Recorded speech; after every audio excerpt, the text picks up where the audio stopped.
L'Ordre des francophones d'Amérique pour les Amériques sera remis cette année à M.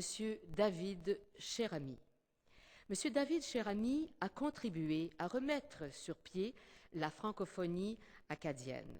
Directeur du Codophile, le Conseil pour le développement du français en Louisiane, depuis 1998, il a défendu les droits des Louisianais francophones et il s'emploie à tisser des liens entre la Louisiane, l'Acadie et le Québec. Il est très engagé dans la promotion des écoles d'immersion et dans celle de l'enseignement du français dans les écoles primaires de Louisiane. M. Cherami est titulaire d'un doctorat en études francophones et poète à ses heures. Il a été l'instigateur de la revue de création littéraire Feu Follet, qui publie depuis 1992 l'œuvre de poètes francophones louisianais,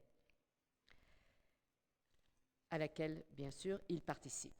Par ailleurs, ses écrits savants sont en train de relancer une tradition littéraire chez les Louisianais. M. Cherami a rédigé une thèse sur Antonine Maillet et Rabelais et a réalisé de nombreuses recherches sur la langue française en milieu minoritaire en Amérique du Nord. Ses autres domaines de spécialisation concernent la politique linguistique en éducation et l'immersion. M. Cherami est engagé dans la lutte pour protéger et préserver la langue française en Louisiane. Sa contribution est essentielle. En tant que directeur du Codophile, il milite en faveur du plein épanouissement du français en Louisiane et consacre une grande énergie à attiser la dynamique du fait français en Amérique.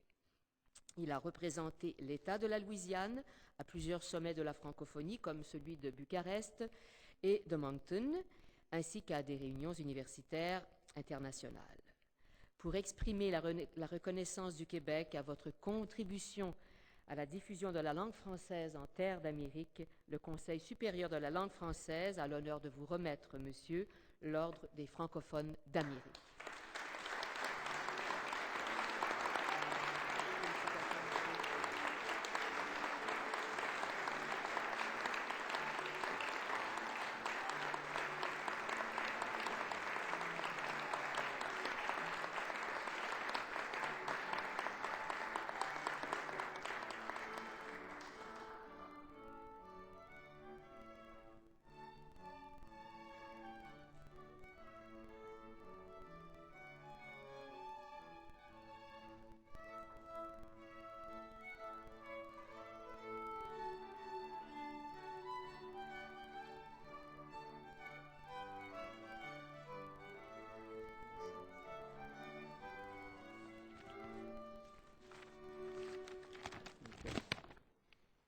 Permettez que je mette mes lunettes là pour lire.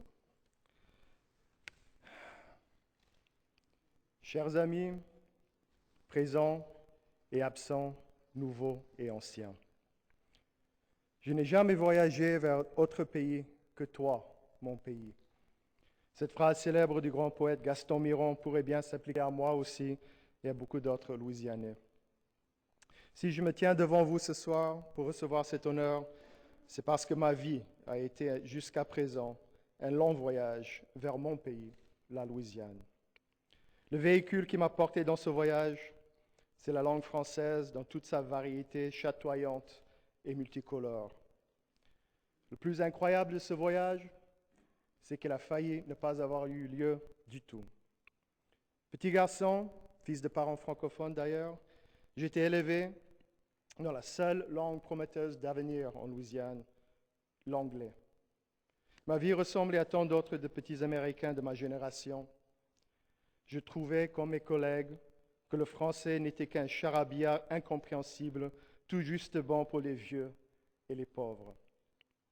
Pourtant, un jour, en rencontrant des Américains hispaniques, j'ai compris qu'on pouvait être à la fois américain et bilingue. Sans avoir pris la décision consciente de réclamer mon héritage, de renouer le lien rompu de mon histoire, de notre histoire en Louisiane, je n'aurais voyagé qu'en langue anglaise. Certes, j'aurais pu faire un voyage intéressant, un autre voyage vers d'autres cieux et d'autres lieux. Mais j'aurais fait un voyage vers des pays étrangers et non pas vers toi, mon pays, ma Louisiane. Cette réalité est certainement paradoxale dans la mesure où la pratique de la langue anglaise devient le passeport quasi indispensable pour traverser ce monde de plus en plus petit. Par contre, l'apprentissage du français m'a offert un monde plus élargi par la diversité et non pas rétréci par l'homogénéité. Au moment où l'anglais prend de plus en plus de place sur la scène internationale, le français a été pour moi la clé qui ouvrait non seulement les 5 continents, mais aussi et surtout un coffre de trésors. Ce trésor, c'est peut-être bien le même caché par le corsaire Jean Lafitte, avec qui mes ancêtres ont battu les Anglais à la bataille de la Nouvelle-Orléans en 1815.